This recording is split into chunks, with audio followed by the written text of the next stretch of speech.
আমরা এখানে যারা আছি আজকের এই অনুষ্ঠানে উপস্থিত, আমি সরকারের একটা দায়িত্বে আছি,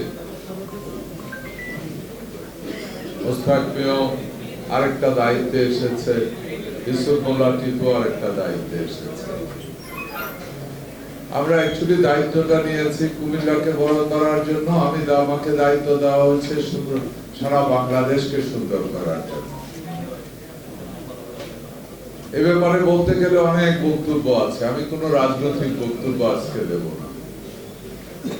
আমি শুধু এইটুকু বলবো, আপনারা যারা সাংবাদিক এখানে আছেন, সম্পাদক আছেন,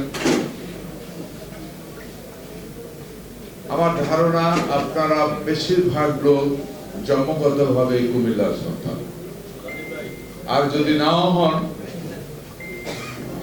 এই কুমিল্লাতে আপনাদেরকে আমি বহু বহু বহু বছর ধরে চিনি বা দেখি, সুতরাং আমি বলতে পারি আপনারা কুমিল্লার সাথে আপনাদের আত্মার একটা সম্পর্ক হয়ে গেছে। এই সরকার আগামী দিনে এই দেশটাকে যেই স্বপ্ন দেখে দেশের স্বাধীনতা যুদ্ধ হয়েছিল, যেই স্বপ্ন দেখে 24-এর আন্দোলন হয়েছিল, ওই স্বপ্নের বাংলাদেশটাকে প্রতিষ্ঠা করে এই বর্তমান সরকারের মূল ইচ্ছা। এই জন্যই দায়িত্ব আমাদেরকে দিয়েছে, আমরা ওইভাবে কাজ করে যেতে চাই। আমরা আপনাদের সহযোগিতা চাই, আপনারাই ভুল ধরিয়ে দেবেন, আপনারাই বস্তুনিষ্ঠ সমালোচনা করবেন, এটা আমরা আশা করি।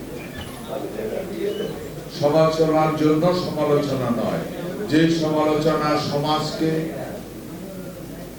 এগিয়ে যেতে সাহায্য করবে, আমরা এটা আপনাদের কাছ থেকে মনে প্রাণে আশা করি। আপনারা দেখছেন মেঘনা টিভি, সত্যের সন্ধানে সবসময়।